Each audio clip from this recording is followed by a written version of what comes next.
Hi, I'm Simon K. Jones, and you're listening to the audio version of my newsletter. This piece is called I Forgot to Be a Writer, and Then Remembered.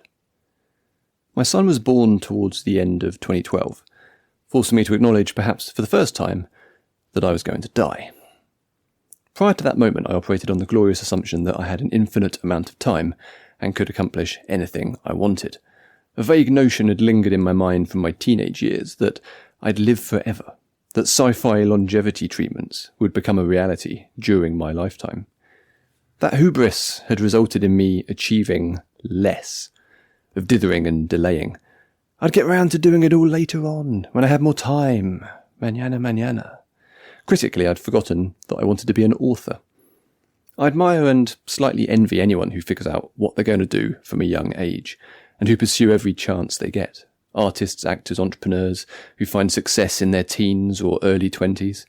Seizing the moment, sure, but I wonder if it also requires a natural ability to think long-term and to acknowledge the biggest looming deadline of all, end of life.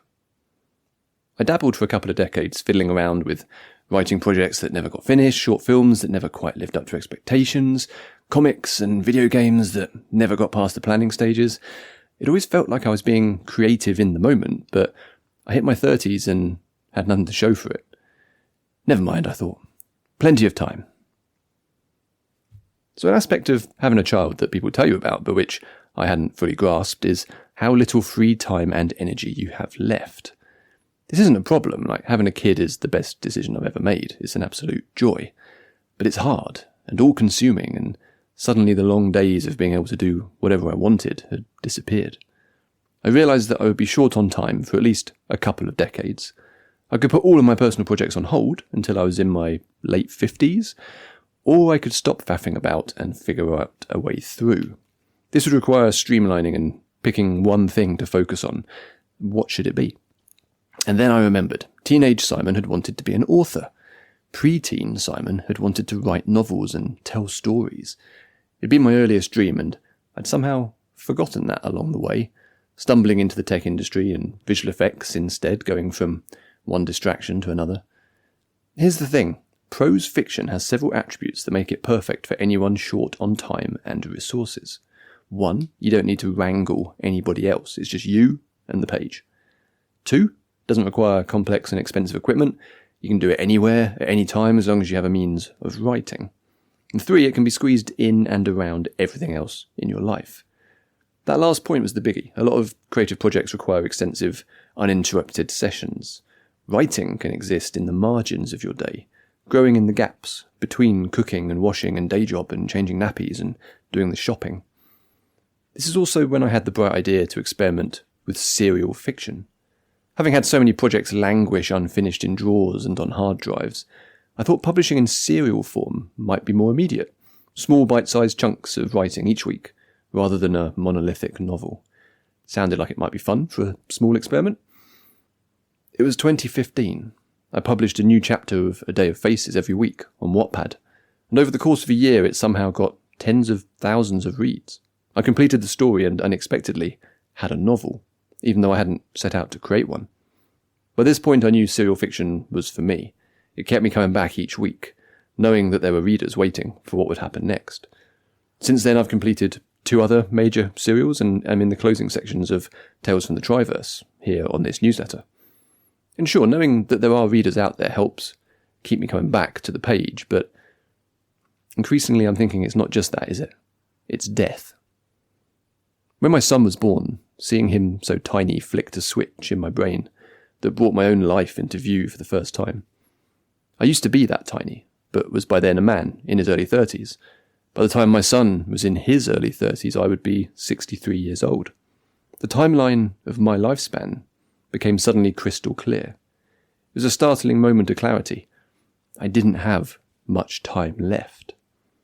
Relatively speaking, that is, and I'd already lost a couple of decades to fiddling around doing other things. That's why I've been writing new fiction every single week for the last decade. I'm in a race against my own entropy. Every week I don't write is one less week I have left before the end. When anyone asks how I'm able to put so much effort into writing and put out so much stuff via the newsletter, the real question is, how can I not?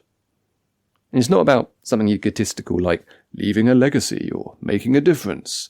I mean, hopefully people will read my work and it will matter to them or entertain them, but the driving factor here is to make sure that I don't disappoint myself. If I died tomorrow, or next week, or next year, or in 50 years, how would I feel about my life? Before 2012, I most likely would have been disappointed or dodged the question. Now, I think I'd be okay. I'm 44 now. I have too many friends who did not make it this far due to accident or disease. Being alive, keeping going is an immense privilege, and making the best use of that time is vital. For me, that means writing and telling stories. Other things come first, of course, such as family and my own health, but whenever there's a gap, a moment of quiet, that's when I turn to the keyboard. For me, the birth of my son triggered this new point of view. It doesn't have to be a child, of course. People come to these realizations via all sorts of routes.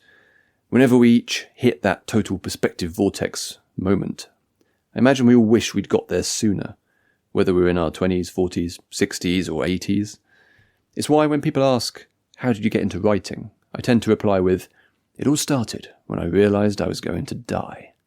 This is why I write the non-fiction part of this newsletter, the writing tips stuff, where I teach serial fiction and talk about productivity, like this piece you're listening to right now.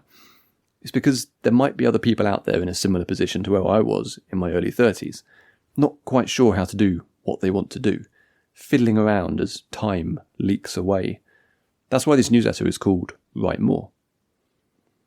There's a common refrain in science fiction and fantasy that living forever would actually be awful because you'd never bother to do anything. With infinite time stretching out before you, what's the rush? Far better go those stories to be mortal, and have the impetus of death to provide motivation. Oh, how the immortals envy our short lives. When I was younger, I always thought that was an incredibly stupid and overused story trope. Of course, it'd be better to live forever. Only an idiot would think otherwise. It's not like immortals would actually sit around doing nothing until the heat death of the universe. That would be silly.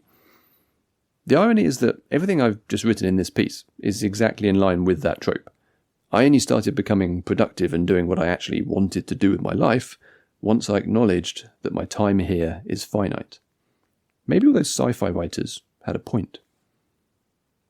So yeah, where I've ended up, I don't fear death, but I do fear wasting the time that I have between right now and the end, whenever it happens to come.